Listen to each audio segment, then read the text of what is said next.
이 시간 우리 하나님 말씀을 우리 함께 읽겠습니다. 하나님 말씀은 빌립보서 2장 12절부터 18절까지 우리 함께 읽겠습니다.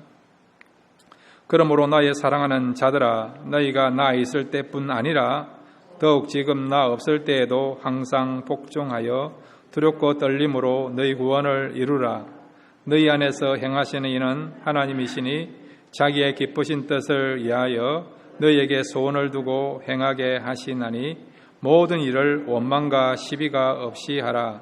이런 너희가 흠이 없고 순전하여 어그러지고 거슬리는 세대 가운데서 하나님의 흠없는 자녀로 세상에서 그들 가운데 빛들로 나타내며 생명의 말씀을 밝혀 나의 다름질이 헛되지 아니하고 수고도 헛되지 아니하므로 그리스도의 날에 내가 자랑할 것이 있게 하려 함이라. 만일 너희 믿음의 제물과 섬김 위에 내가 나를 전제로 드릴지라도 나는 기뻐하고 너희 무리와 함께 기뻐하리니 이와 같이 너희도 기뻐하고 나와 함께 기뻐하라. 아멘. 이 시간 우리 545장 이 눈의 아무 증거 아니 배워도 힘차게 찬양하시면서 말씀 들을 수 있는 준비를 하도록 하겠습니다. 함께 찬양하시겠습니다.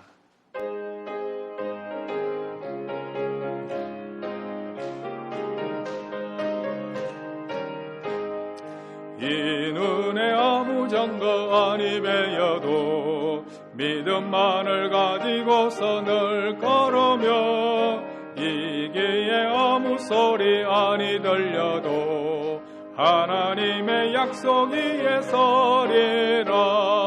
걸어가세 믿음 위에 서서 나가세 어심 버리고 걸어가세 믿음 위에 서서 눈 가기에 아무 증거 없어도 이 눈에 보기에는 어떠하든지 이미 얻은 증거대로 늘 믿으며 이 맘에 의심 없이 살아갈 때에 우리 소원 주 안에서 이루리.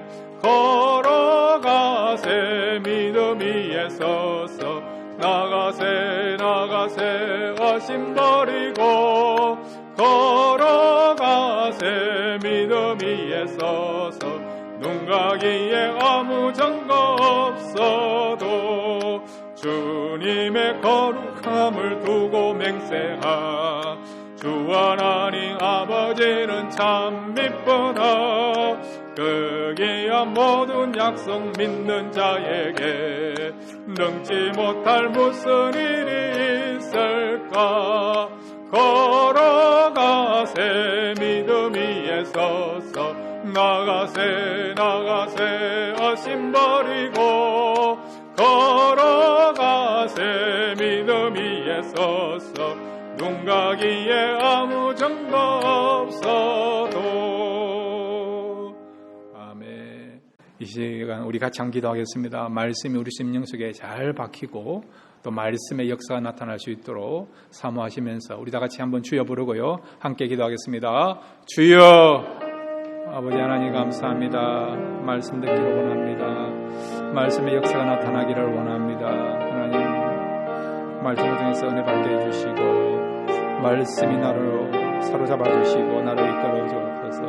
그래서 이 말씀으로 다시 용기를 얻게 해주시고 또 우리가 무엇을 해야 될 것인가 어떻게 살아야 될 것인가를 분명하게 우리가 다시 한번 발견하고 결단할 수 있는 복된 시간 될 수 있도록 말씀 가운데 역사하옵소서. 이제 주시 그 말씀을 사모하며 듣기를 원합니다. 성령님이 함께 하시고 역사하시고 한 분 한 분을 하나님이 찾아가 주셔서 새롭게 해주시고 말씀의 능력을 말씀의 놀라운 기쁨을 누리는 복된 시간 되도록 도와주옵소서. 말씀에 집중하기를 원합니다. 사모하는 마음으로 듣기를 원합니다.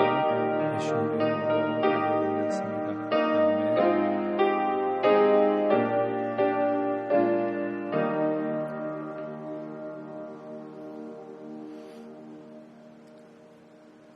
하나님 아버지, 이 시간 말씀 듣기를 원합니다. 저희들 사모하는 마음으로 열려있는 마음으로 말씀을 듣기를 원합니다. 이 말씀이 우리 심령 속에 잘 박히게 해주시고 신겨지게 하여 주셔서 이 말씀을 통해서 우리의 영과 혼과 육이 회복되고 치유함을 얻는 놀라운 역사가 일어날 수 있도록 축복하여 주옵소서. 말씀 듣기를 원합니다. 예수님의 이름으로 기도드렸습니다. 아멘. 할렐루야. 오늘 말씀을 통해서 하나님의 뜻을 하시고 오늘 말씀을 통해서 다시 한번 새롭게 도전하시고 결단할 수 있는 놀라운 생명의 역사 나타나는 복된 시간 되시기를 바랍니다.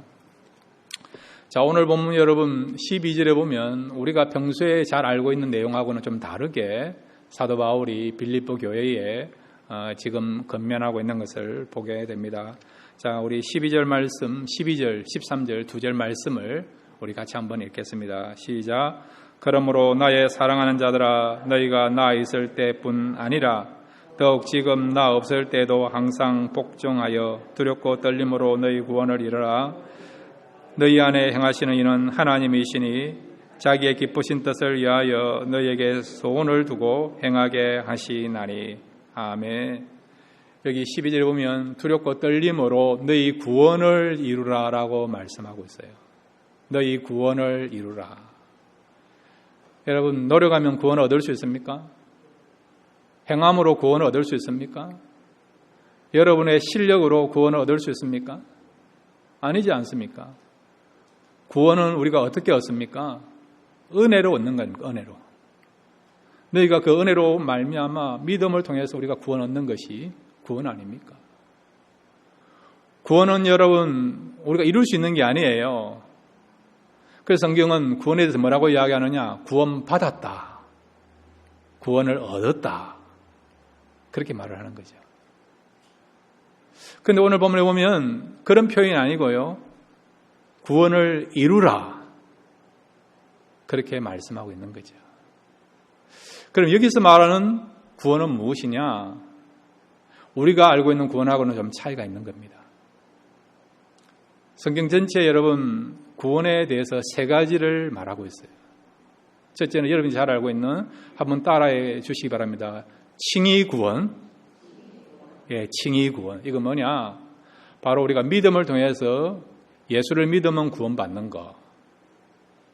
우리가 천국 가는 거. 그걸 뭐라고요?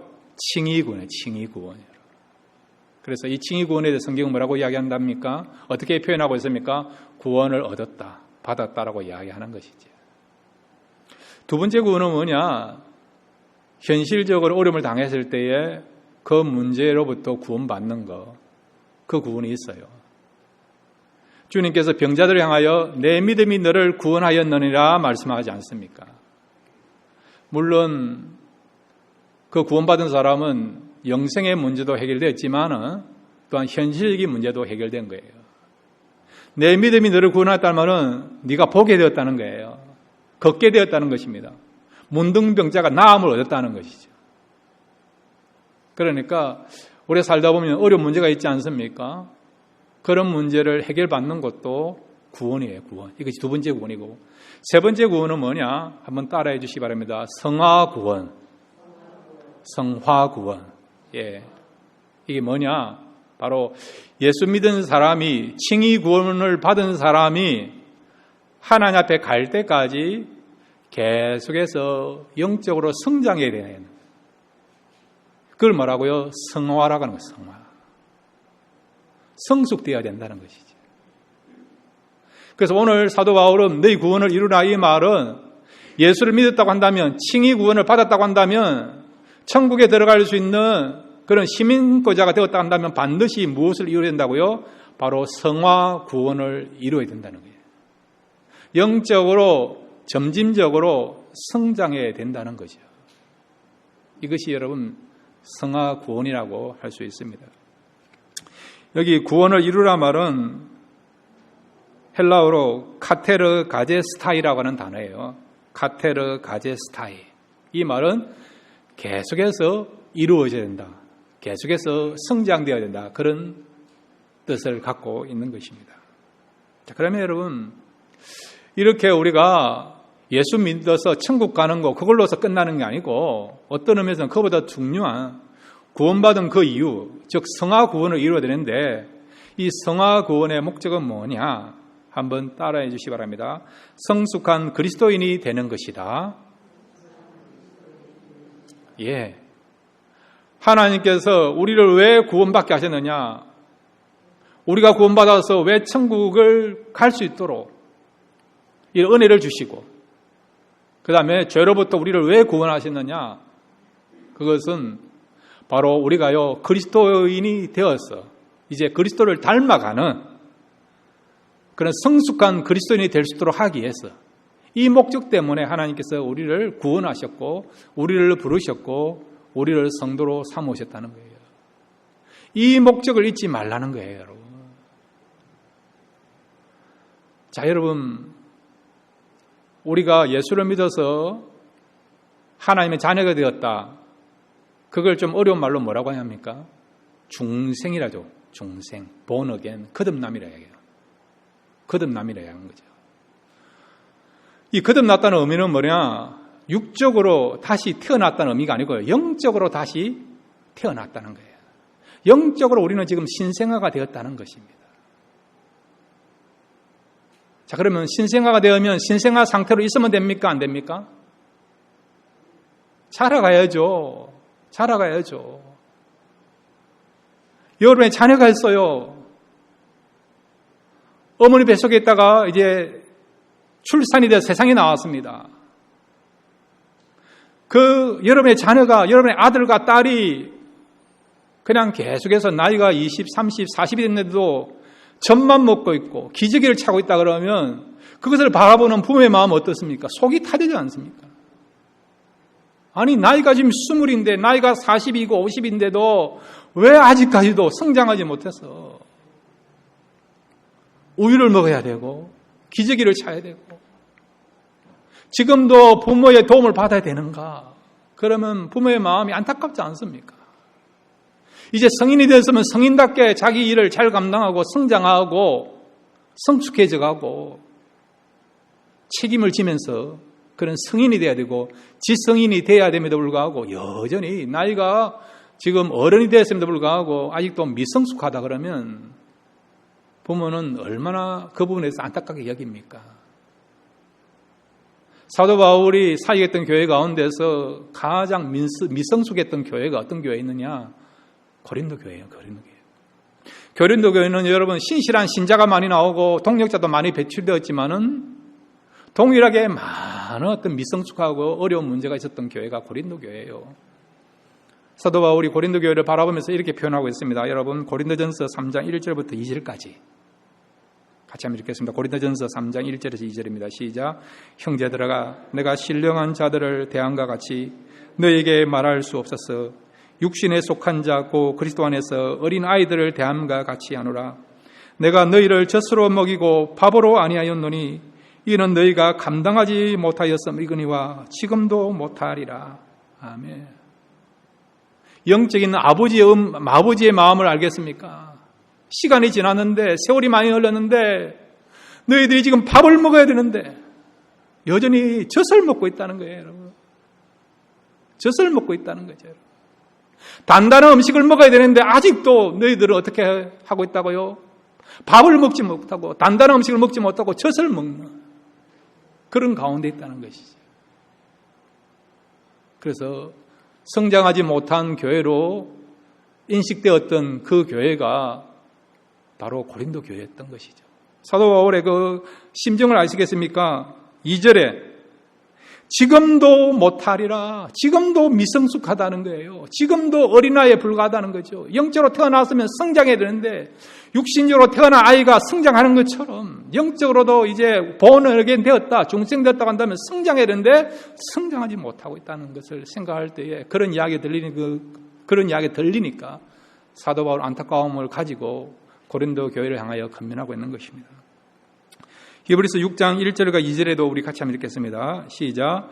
그러므로 우리가 그리스도의 도에 초보를 버리고 죽은 행실을 회개함과 하나님께 대한 신앙과 세례들과 안수와 죽은 자의 부활과 영원한 심판에 관한 교훈의 틀을 다시 닦지 말고 완전한 대로 나아갈지니라. 아멘. 1절에 보시면 그러므로 우리가 그리스도의 도에 초보를 버리고, 초보가 뭡니까? 기초를 버리고, 기초에서 이제 완전한 자로, 성숙한 자로 나가야 된다는 거예요. 그럼에도 불구하고 아직도 여전히 초보에, 초자에 머물러 있다는 것이죠. 그래서 여러분 에베소 4장 13절에 보면 하나님의 소원이 뭐냐? 하나님이 무엇을 원하느냐? 하나님께서 교회를 향하여 성도를 향하여서 무엇을 원하느냐? 그 하나님의 마음을 에베소 4장 13절에 말씀해 주고 있습니다. 함께 읽겠습니다. 시작. 우리가 다 하나님의 아들을 믿는 것과 아는 일에 하나가 되어 온전한 사람을 이루어 그리스도의 장성한 분량이 충만한 데까지 이르리니. 아멘.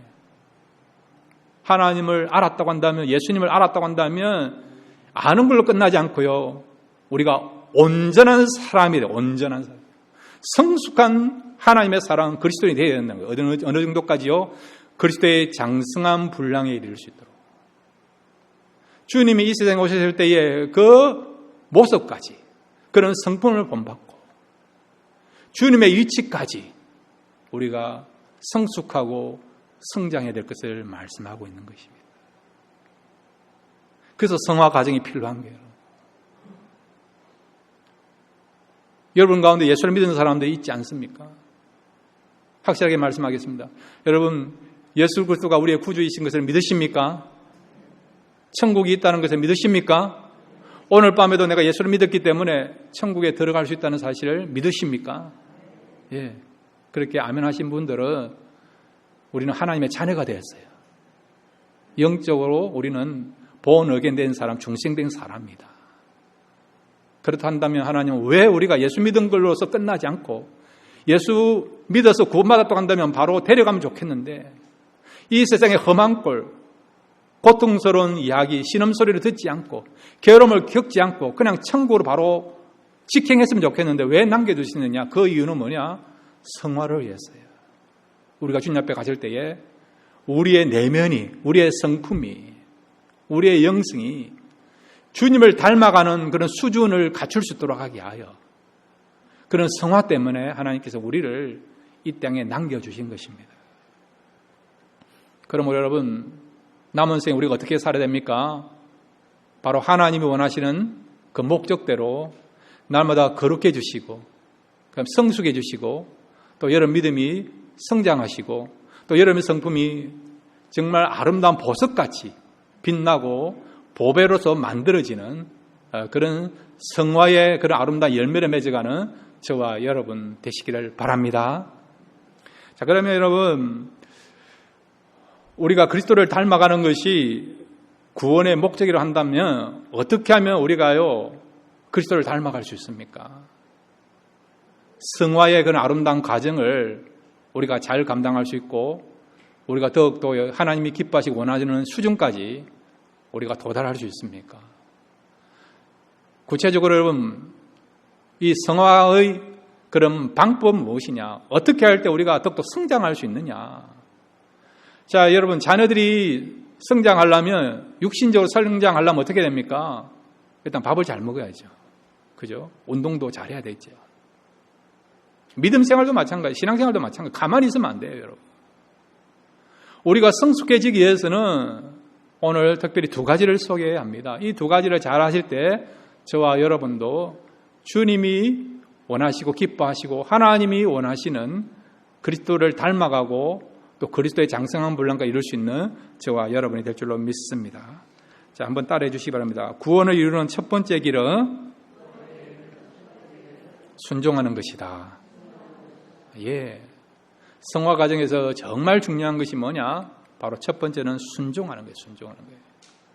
자, 여러분 다시 한번 빌립보서 2장 12절부터 14절까지 함께 읽겠습니다. 시작.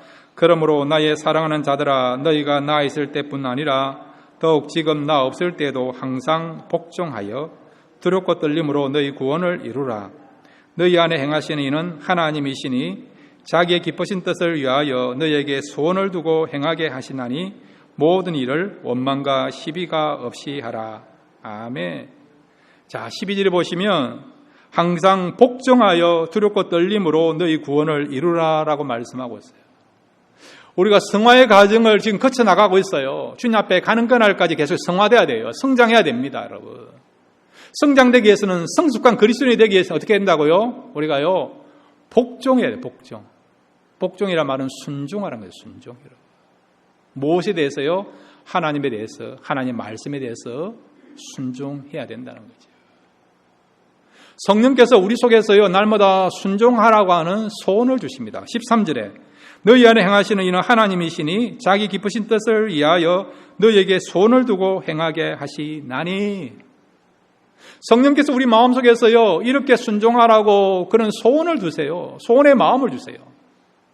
어떤 경우는 나에게 기도하라고 소원을 주십니다. 기도에 대한 소원을 주세요. 사랑하라고 소원을 주십니다. 그리고 복음을 전하라고. 어떤 경우는 선교지에 가라고, 어떤 경우는 헌신하라고, 봉사하라고, 섬기라고, 희생하라고, 용서하라고 성령께서 우리 마음에 소원을 주십니다. 이 소원을 주시는 이유는 우리가 성장하도록 하기 위하여서 소원을 주시는 거예요. 그럼 어떻게 되느냐?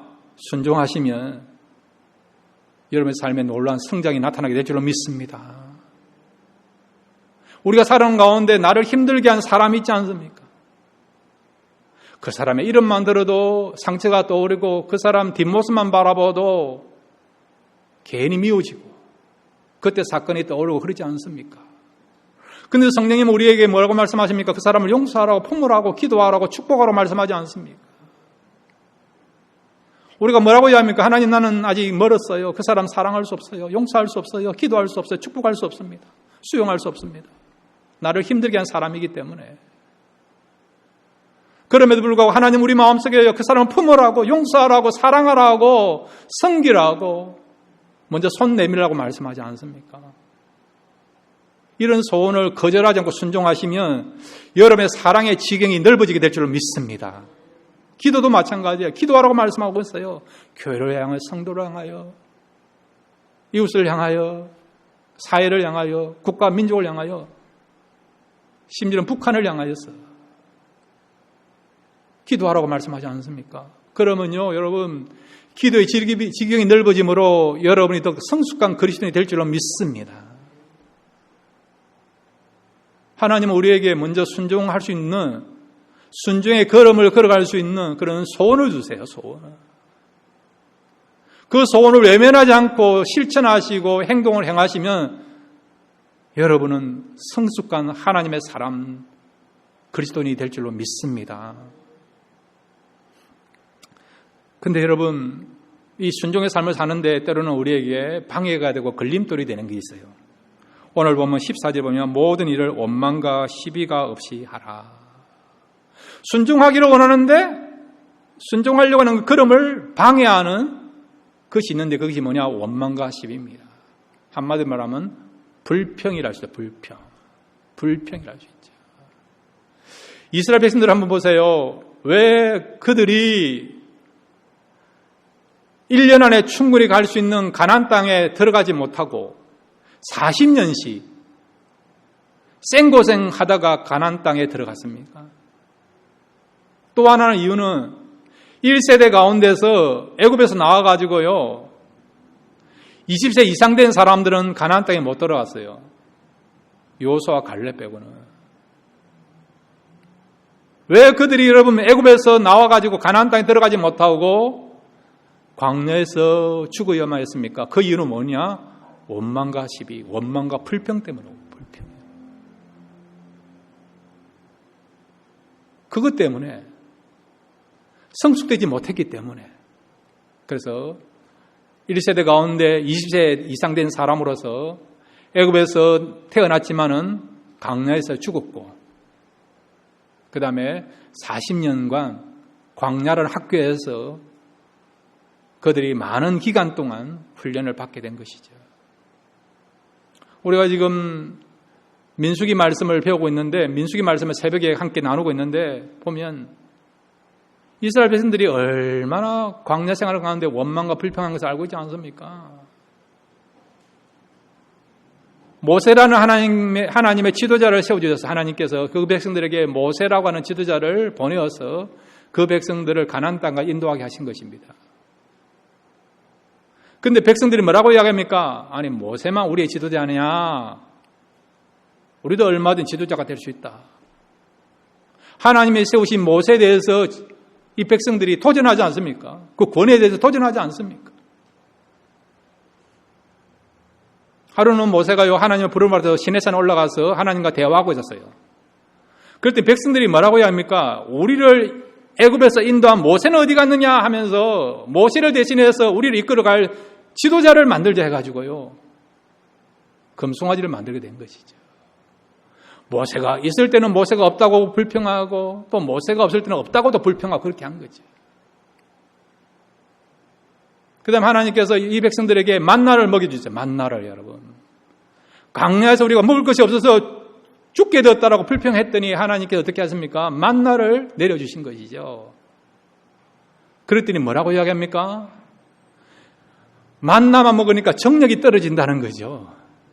이제 너무 지겹다는 거죠. 식성이 난다는 거죠. 하나님은 한 번도 그들을 굶주리게 한 적도 없고 기가를 느끼게 한 적도 없었어요. 반석에서 물이 나오게 했음에도 불구하고 그들은 뻗어가 뭐라고 합니까? 먹을 것이 없어 죽겠다. 예. 더워서 죽겠다. 그 다음에 정력이 떨어져 죽겠다. 물이 없어서 죽겠다라고 불평하고 원망했던 사람들이 이스라엘 백성들 아닙니까? 언제까지요? 40년간 원망과 불평한 것이죠. 바꿔 말하면 이 원망과 불평 때문에 순종의 삶을 살지 못하게 된 것입니다. 근데 40년 지나고 난 뒤에 이 백성들이 그 원망과 불평, 컴플레인을 자냈던 이 백성들이 어떻게 변하느냐? 요단강을 건널 때 어떻게 했는지 아십니까? 하나님께서 먼저 법궤를 메고 요단강을 디디라는 거예요. 제사장들이 먼저 요단 강물을 디디라는 거죠. 홍해를 건널 때는 하나님께서 홍해를 갈라놓았습니다. 그 땅도 마른 땅이 되게 하셨어요. 누가 보더라도 가면 살 수 있다라고 확신 가운데서 홍해를 건너게 하신 거예요. 요단강 그렇지 않습니다. 아직도 물이 이렇게 시퍼렇게 강물이 넘쳐 있는 상황입니다. 근데 하나님은 나를 믿고 그 요단강으로 들어가라고 말씀하지 않습니까? 현실적으로 보면요, 하나님 말씀대로 순종하면 강물에 다 빠져 죽는 거예요, 여러분. 근데도 하나님은 나를 믿고 요단강으로 들어가라고 말씀하지 않습니까? 그랬더니 백성들이 한 사람도 컴플레인 하잖아요. 옛날 같으면 난리가 나지 않습니까? 우리를 죽이려고 하느냐?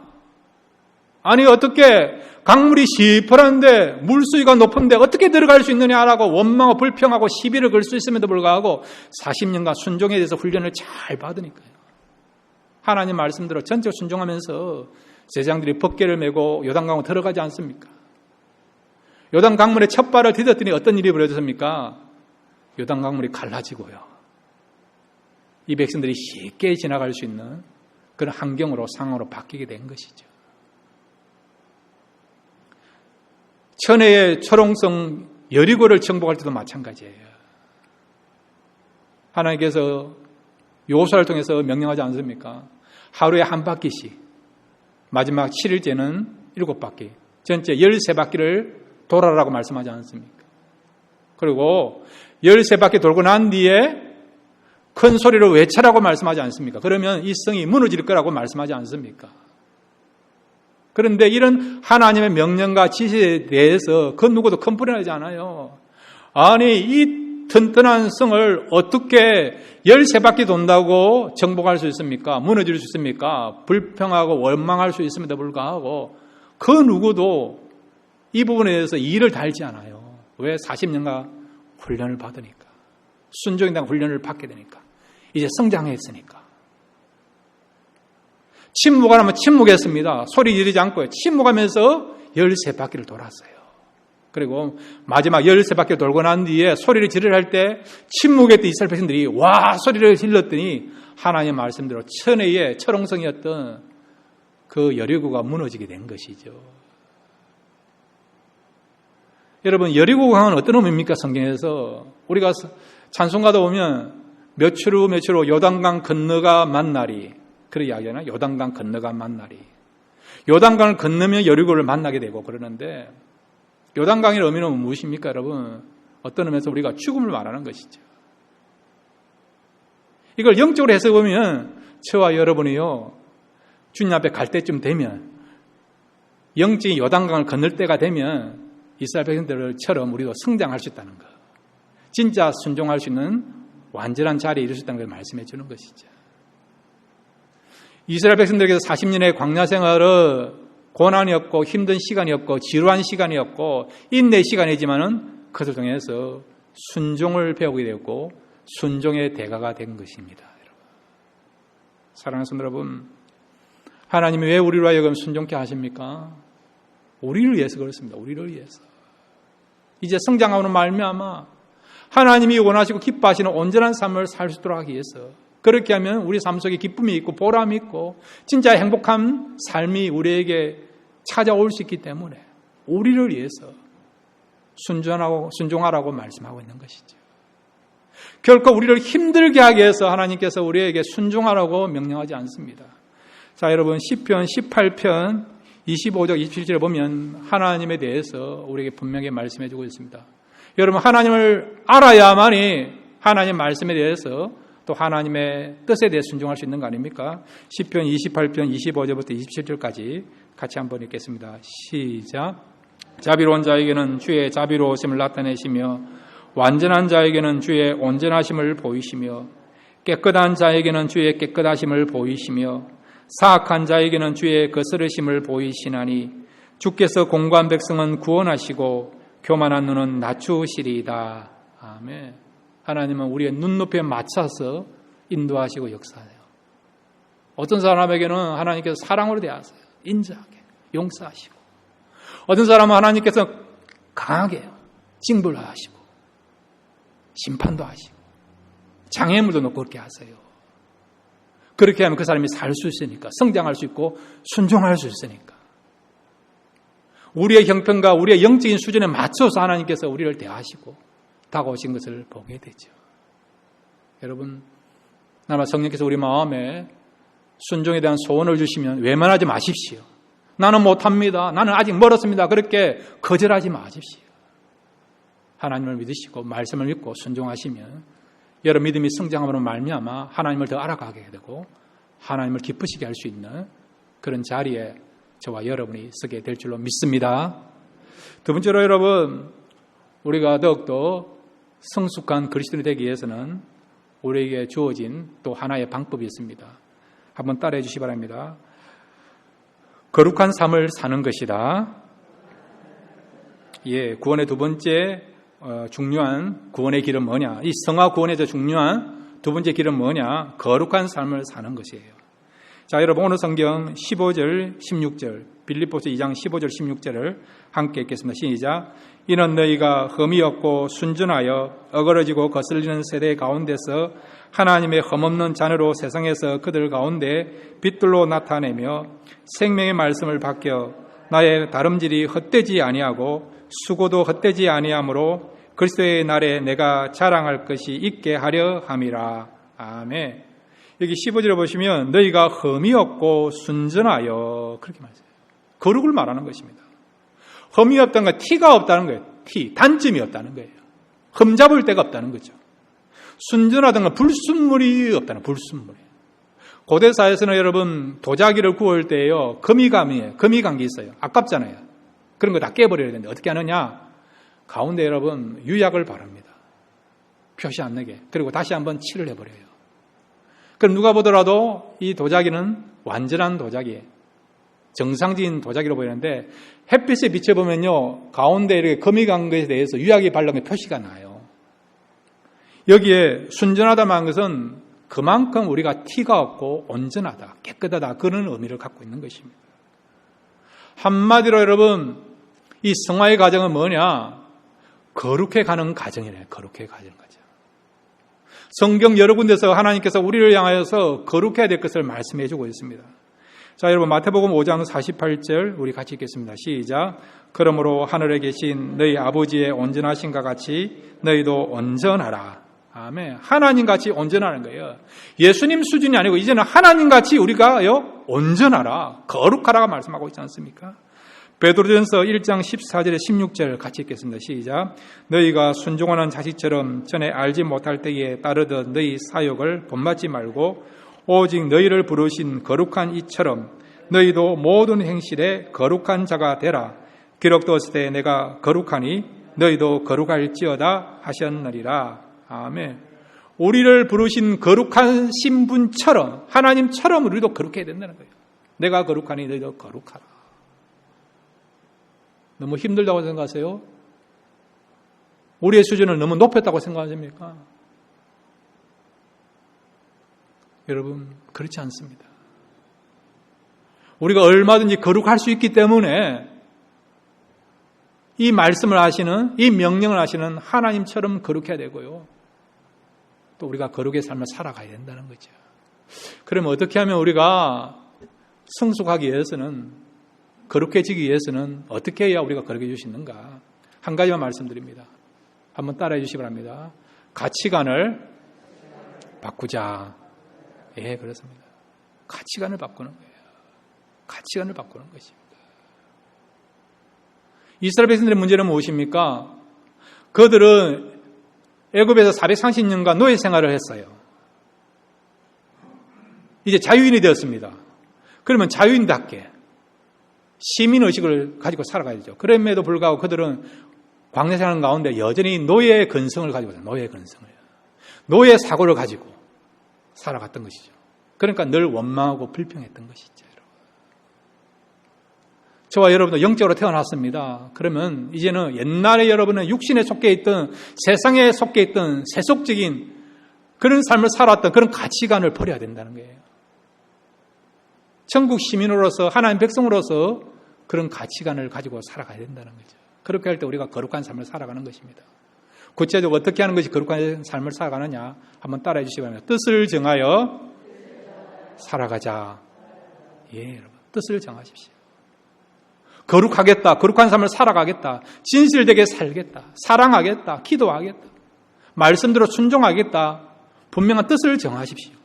어떤 유혹이 온다 하더라도, 어떤 죄를 짓는 상황에 이른다 하더라도 나는 죄를 짓지 않겠다, 유혹에 넘어지지 않겠다라고 하는, 이미 여러분 미리 뜻을 정하십시오. 그럼 어떤 일이 벌어지냐? 뜻을 정하고 살아가면 그 뜻이 실천할 수 있도록 성령께서 여러분의 마음과 생각을 지켜주시고 도와줄 줄로 믿습니다.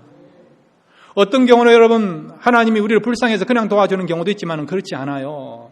여러분의 뜻을 정하고 경건하게 살겠습니다, 믿음대로 살겠습니다, 진실되게 살겠습니다라고, 내 목에 칼이 들어오는 날이 있다라도 끝까지 믿음을 지키십니다라고 그런 뜻을 정하면 살아가시면 여러분이 그런 일이 벌어졌을 때에 믿음을 선택하느냐, 불신을 선택하시느냐, 나를 선택하시느냐, 하나님을 선택하느냐, 그런 어떤 선택의 기로에 있을 때에 뜻을 정한 사람들에게 하나님께서는 그 뜻대로 실천할 수 있는, 행할 수 있는 은혜와 그리고 또한 도움의 역사가 나타나게 될 줄로 믿습니다. 자, 여러분, 다니엘서 1장 8절 한번 같이 읽을까요? 함께 읽겠습니다. 시작. 다니엘은 뜻을 정하여 왕의 음식과 그가 마시는 포도주로 자기를 더럽히지 아니하리라 하고 자기를 더럽히지 아니하도록 환관장에게 구하니. 아멘. 뜻을 정한 거예요. 나는 절대로 우상 숭배를 하지 않고 우상에 대한 제물을 먹지 않겠다고 뜻을 정한 거예요. 이미 여러분 예루살렘에 있을 때 뜻을 정한 겁니다. 바벨론 오기 전에 뜻을 정한 것입니다. 실제적으로 우상 제물을 먹어야 되고 우상 숭배를 할 수밖에 없는 상황이 벌어지지만 다니엘 뜻을 정한 대로 살아간 거죠. 그의 친구 사드락, 메사, 아벳느고도 마찬가지예요. 근신장 앞에 절하지 않았습니다. 이미 뜻을 정한 거예요. 하나님 외에는 내가 다른 신을 섬기지 않고 우상 숭배하지 않겠다. 뜻을 정한 거죠. 비록 뜻을 정해서 그들이 풀물에 들어가는 상황이 벌어지지만 하나님은 어떻게 하셨습니까? 뜻을 정한 자가 어떻게 하십니까? 도와주시지 않습니까? 그들의 머리카락 하나도 상하지 않고 그들을 보호하고 지켜주지 아니하십니까? 여러분, 뜻을 정하시면 유혹을 이길 수 있는, 죄를 이길 수 있는, 세상 속에서도 여러분 끝까지 믿음을 지킬 수 있는 그런 은혜를, 그런 축복을, 그런 능력을 우리에게 줄 줄로 믿습니다. 여러분, 이번 한 주간 뜻을 정하십시오. 어떤 일이 벌어진다 하더라도 나는 끝까지 믿음을 지키겠다, 말씀대로 살겠다, 하나님의 영광을 위해 살겠다. 뜻을 정하십시오. 그렇게 뜻을 정한 자에게 하나님이 도와줄 줄로 믿습니다. 그래서 여러분의 삶이 실패하는 삶이 아니고 승리하는 삶, 하나님을 기쁘시게 하는 삶을 살아가는, 그래서 성화의 자리에 이르는 저와 여러분이 될 줄로 믿습니다. 이런 삶을 살아가시는 저와 여러분 되시기를 주님의 이름으로 축원드립니다.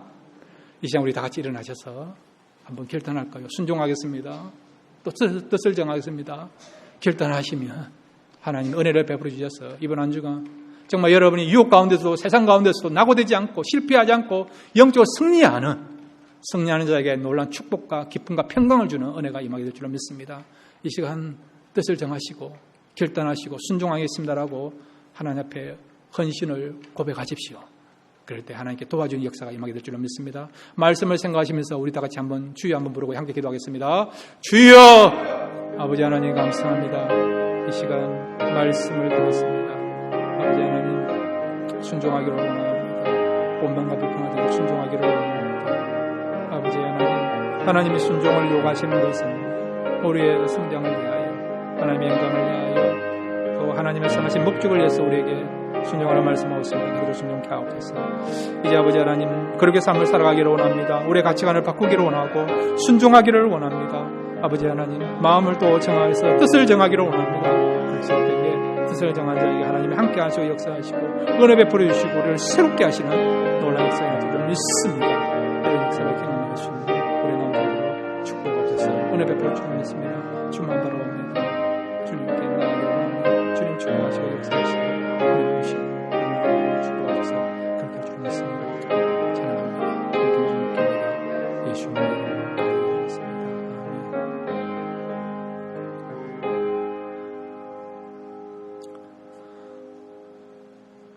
하나님 아버지, 두렵고 떨림으로 너희 구원을 이루라 하신 이 말씀 붙잡기를 원합니다.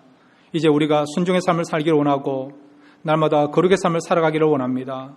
날마다 하나님의 말씀 순종할 때 하나님께서 은혜를 베풀어 주실 것이고 또 우리가 뜻을 정하고 살아가실 때에 뜻대로 행할 수 있는 그런 은혜와 또 그런 인도하심과 그런 능력을 줄 줄로 믿습니다. 이번 한 주간 영적인 삶에서 우리가 실패하지 않고 승리할 수 있는 우리 모두가 되도록 축복하여 주옵소서. 그렇게 할 줄로 믿습니다. 예수님의 이름으로 간절히 기도드렸습니다. 아멘.